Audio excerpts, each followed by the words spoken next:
In World War II, the Serbs fought on the side of the Allies, the United States. They saved Madeleine Albright's father, who was a communist in Czechoslovakia and helped exterminate more than 1 million people. She fled there as a child. What did she do as Secretary of State? Bombed them. The UN's own numbers, even on Discovery Channel programs, have admitted, oh, well, the Croats and the Muslims killed 3 times the number, in some cases higher, of Serbs, but the Serbs are the mean ones. Now, I'm not getting into a debate here about whether a Croat's good or a Muslim's good or a Serb is good in this area. But the Serbs were there originally. They got overrun during, of course, the expansion of the Muslims that triggered the Crusades into Central and Eastern Europe. It's called the Balkans because you've had all these different nations fighting with each other, hence the term Balkanization, meaning divided groups.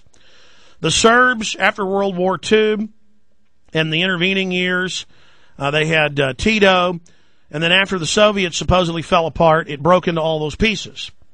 And the Croats who backed Hitler and the Muslims who backed Hitler came in 2-1 and started slaughtering Serbs, invading, killing everybody. Now, I'm just reporting the historical facts. The Serbs fought back, Arkan fought back, Slobodan Milosevic fought back.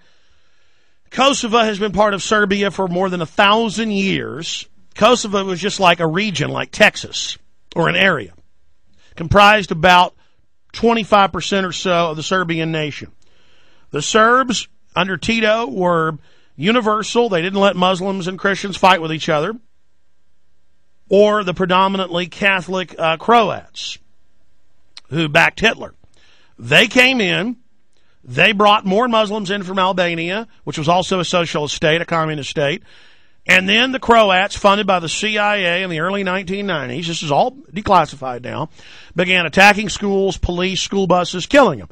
Real Al-Qaeda. Bin Laden then went to the region. That's mainstream news. Of course, he worked for CIA. Of course he did.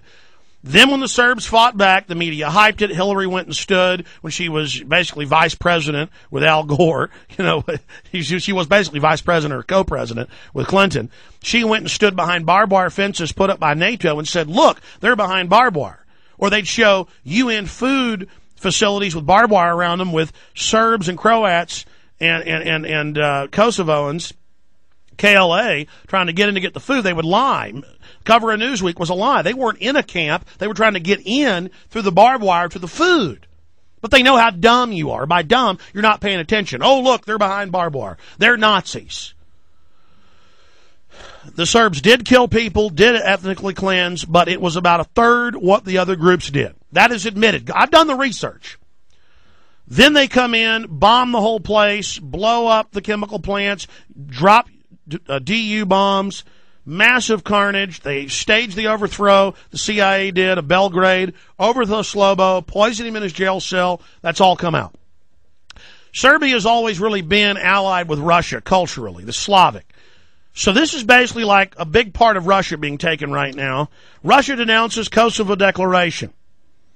And the Kosovans are out in the streets, the Muslim communist, and they're out running around saying how great it is wearing Uncle Sam outfits. I have the AP photo right here in front of me.